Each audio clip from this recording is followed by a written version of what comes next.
മേരിക്കുട്ടിയെ അല്ല, നീ ഇവിടെ വന്നിരിക്കുകയാണോ? അങ്ങോട്ട് തന്നെ കറിക്കുന്നരച്ചേ. അമ്മച്ചി, എനിക്കൊരു വയറ്റുവേന. അതിന് കാലത്ത് കണ്ടാടച്ചാണെ വല്ലതും തിന്നാ? ഇല്ല. എന്നാ വായുവിന്റെ കയറ്റമായിരിക്കും. നീ ആ ബാബുമോന്റെ ആശുപത്രി ചെന്നിത്ര മരുന്ന് മേടിച്ചു കുടിക്ക്. ശരി അമ്മച്ചി. എടിയടി, എങ്ങോട്ടാ? മരുന്ന് മേടിക്കാൻ. ഈ വേഷത്തിലാ? പോയി സാരിയും ബ്ലൗസും മാറ്റിട്ട് പോടി വന്നേ. സാറേ, ഒരു അർജന്റ് രോഗി വന്നിട്ടുണ്ട്. അർജന്റ് രോഗിയോ? ആരാ? ഈ കയറി വാ ചേച്ചി.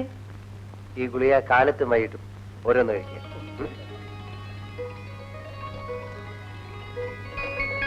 മേരിക്കുട്ടിയാണോ അർജന്റ് രോഗി?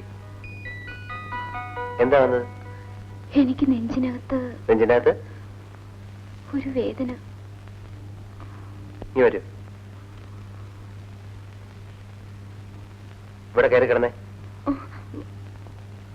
കിടന്നേ.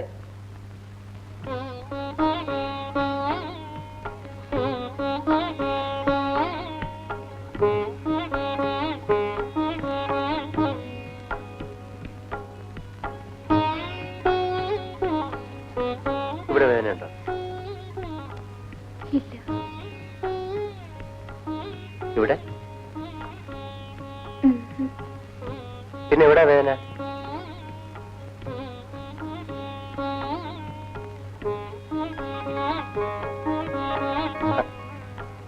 മേരിക്കുട്ടി,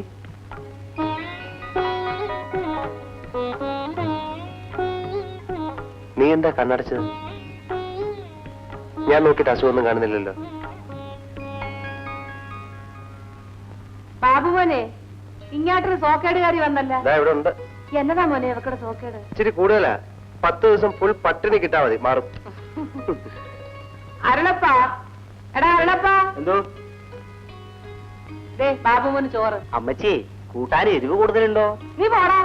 ബാബുവിന്റെ ഇഷ്ടവും ശീലവും എനിക്കറിയാം. നീ അങ്ങോട്ട് വിളമ്പി കൊടുത്താൽ മതി. അമ്മച്ചി, ഈ ടാബ്ലറ്റ് ദിവസം 3 നേരം കൊടുക്കണം. പകല് മുഴുവനും ചീക്കപ്പോത്തിനെ പോലെ കിടന്ന് ഉറക്കമാണ് മോനെ അവള്. അതിന് മരുന്ന് വേണ്ട അമ്മച്ചി. നമുക്ക് ഇവിടെ നല്ലൊരു ചെറുക്കനെ കൊണ്ട് കല്യാണം കഴിപ്പിച്ചാൽ മതി.